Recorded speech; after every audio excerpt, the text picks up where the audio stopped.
Tanya here. Um, i my wife passed away about 8 days ago, and I've had this incredible going everywhere, whichever way you can think of. Do I leave this home? Do I sell it? Do I, da da da da da, run away to where there I am? Go here and da da da. So, anyways, I'm feeling like crap and everything, and not realizing what the heck's going on, and all this stuff the last 8 days. It's just been me in a state of shock. I didn't register it. I registered it tonight, exactly what had happened to me when my wife had passed away. Um, we just moved out here. We had no one. I didn't know what to say, do, be, or what, um, etc. I was very confused. I was a rabbit that was just running loose, not knowing where I was going. And that's not a way to do things. So I had to go through it. I did it myself, and I don't advise it, but I did okay. And here I am, 8 days later, realizing what the heck happened before. It's like 3, 4, 5, 6 months later, and now you're taking Valiums and everything because you just no, I'm trying to get this one figured out before I get too far stupid into it and not be able to come out of it because there is no help out here where we moved to. You're basically a mountain woman now. So I'm a mountain woman. All right. There's no one here to come to the rescue but me. And I'm going to say that again. There is no one here that is going to be coming to my rescue or whatever I need in here but me. So it's okay. I felt like Crudola this morning. A whole herd of deer come out. They haven't been out here for a while. It's like, I don't know if it's like hunting season started or what, but they really haven't been around. And then all of a sudden, all of them were out here. It was like, holy moly. And I felt, Connie knows how I feel. Maybe she just threw an energy blast this way and they decided to come over and check us out. Blue Jays were out here, and it was, okay, I'm starting to get it off and on through the day. I had one eating peanuts off the top for the Blue Jays peanuts. The damn deer's over here eating those peanuts. I'm going, okay, I guess they eat peanuts too. I go figure, but that is the closest everybody here has said they've gotten to a human being is what happened here. They came here for me. They really did. Mom was looking right at me, almost like it wanted to cry too. They didn't know Connie was here, and it knows Connie isn't here anymore. So it was kind of cool. Um, and then things go by, and other things go by, and I'm thinking, I'm gonna have to call a minister up, and I think my intentions that originally were, because I was in this state of shock and I didn't know, and I'm not sure what. And I don't think anybody's really thinking other than closeness for them. They're not thinking of me. They're thinking of, oh, okay, the flock will be here and da da da. We'll do it here instead. No. We left that area there. I'm kind of thinking, and all of a sudden it's like I had this flash that goes across the iPad and it goes King 5 News, and all of a sudden Ingram had the school, I think it was a high school, had a shooting and there's a manhunt going and a lockdown, and I'm going, bloody hell, that's why we left. And I'm still kind of like floating, going, well, maybe I should go over and get some social services because I know where they're at, and da da da. And then all of a sudden, the someone had expired, and I said, no, no, no, no, no, I don't need to have that slapped again. Thanks, Connie. And that's one of the major reasons why we left where we were at, because it was getting too violent. It was like we just can't afford it, but we were looking elsewhere, and we've been looking elsewhere for a while. And this came up. She fought for it, and here we are. So, I live out in a really beautiful place away from violence. Why do I want to drive into insanity? See, insanity's doing it more than once, and and you know it's going to be messed up, but you're expecting better results. I'm done with being insane. That's why we're out here. That's why I'm having a hard time because I'm used to noise and the insanity and yada yada. Even in the comfort of my home, it was still pretty crazy. I mean, you couldn't trust anybody around your car or anything. And we were in a secure parking lot in a secure building. So you figured that one out. So here we are, all of us. I'll tell you who the others are. It's kind of cool. So I'm kind of having this. Um, Remember, I'm in a state of shock. I've been in a state of shock for about 8 days. No one's really helped me register out. I don't think anybody's ID'd it. I think everybody just thinks, oh, well, you're dealing with grief. No, I was in shock. Grief will come, however, if we've already dealt with that, cool. But this part here, this is what really messes people up. Is people don't really realize that this person probably needs a blanket. They need to be laid down. Da da da. Couldn't eat. Couldn't this. That. I was out thinking, and then all of a sudden, um, having the thoughts of, well, crud, maybe I should just sell it and go. And then there was this thing from Vice, whatever the heck they are, their film crew that does stuff, and they did a thing on homelessness in California, and the people that are in RVs and travel trailers. And I went, crap, that's what Connie and I thought about doing, and eventually that's where they ended up. Now, a beautiful home here in a beautiful area.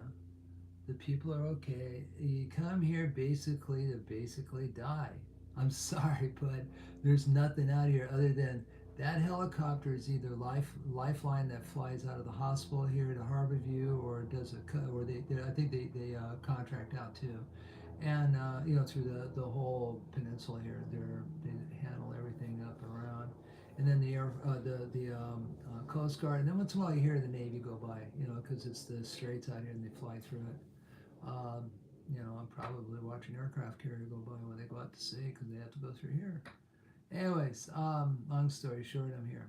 And you know what? I'm watching that and I'm watching the chaos of it. And it's like, that's what we are avoiding. We have done similar stuff to that one program. And it's like, you know what? Screw that. That's that. It had advantages and it had a hell of a lot of disadvantages. At that time, Connie was on insulin. We had to think about, a hospital and stuff if she ever needed to get in like that because of diabetes and stuff. And it's probably, I don't know. I have my own opinions about what's going on. My head's everywhere on that one.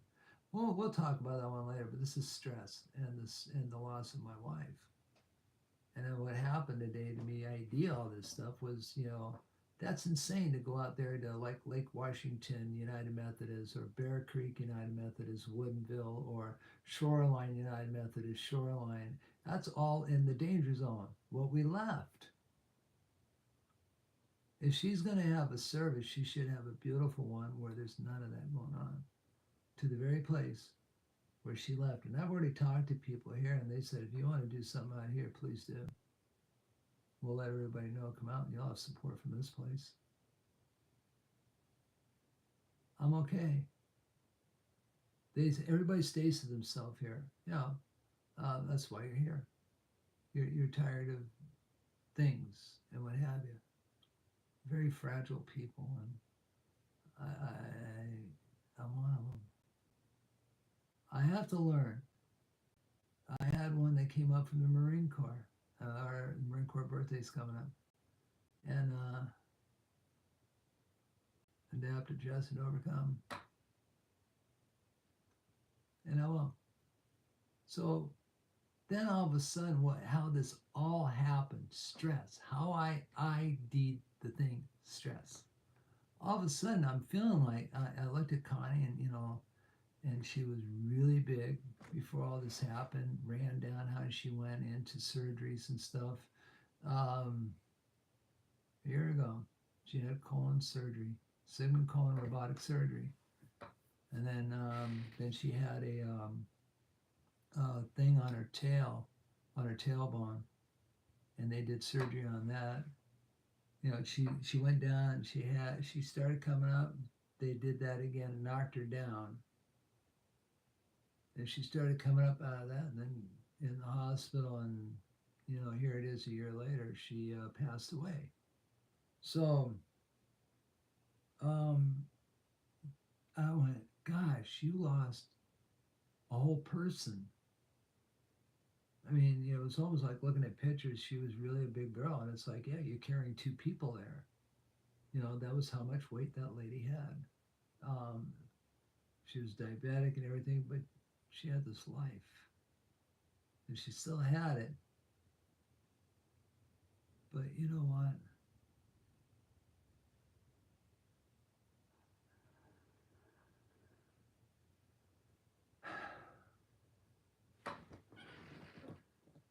Oh, I'm sorry. I was seeing lights and what have you.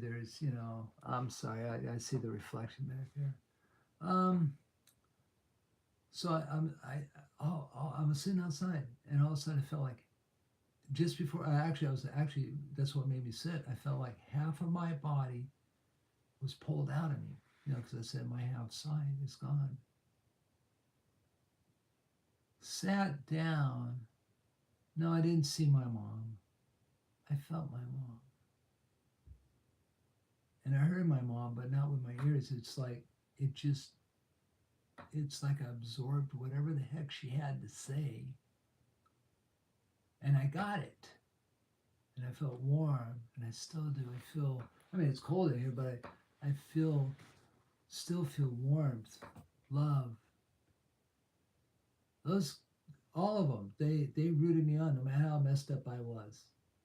Bad person, good person, or any person, you know, one gender, this gender, or whatever. They didn't care. They rooted me on, and they still are. So I think my mom's going to hang around with me for a bit. I think my mom's here to help me. I think she saw a call, and obviously, yeah, I'm not jumping tonight. I've already done a little bit of stuff today, and I think that's what my mom says. Slow down, like everybody else, and we'll get it done. You're still unpacking, and my mom will help me, and it's okay. Today I took some time because I did some things, and then I just after I did some stuff, this later on this evening, I've been out for a couple hours, not that long, but just to be outside, watch the beautiful sunset, and listen to what's going on. Now I'm inside and I'm enjoying my beautiful home. So I'm kind of getting a grab to what I'm doing. I'm still a little shaky. I'm still what have you, but shock does that. So the blanket that's out there was my mom wrapping her arms around me, and I'm in a good place now. Girl next door goes, "I'm worried about you." I said, "Don't." I think I'm starting to get it. This is what I'm used to having traffic. I'm used to having all that chaos all around. And when you have this, the change kind of like really freaks you out. I just have to adjust. I'll be okay. I really will. I'm in a safe area, a safe home. I have neighbors that are safe. What more can I ask? You know, what more can I ask? So they say during these times, creativity can come out and you can really start doing some stuff. This is the time you write music or you draw or you paint or whatever. Not nasty, but healing. It's what I want to do. My anger is gone. I don't have anger anymore. I can't. I just that was not what we're about. So stress. When someone passes away in your life, or someone that's going through that, and they had they're in shock. So it's a different way of looking at it before they grieve. They haven't grieved yet. They're just in shock. Let them grieve after, but right now deal with the shock. Mine was, I guess I had to do it myself. Taught me that my mom, my dad, her mom, her dad, but really my wife is the one that really helped me become a strong woman today. It's okay to be afraid, be scattered like me, but it's also a gift if you can actually hold it, and I'm trying my best, folks. So we'll see what the future holds, but right now I'm here. I love it, and I got help, and I'll do it myself. Until later, hey, may the glory of all embrace you, and may you have many blessings to come.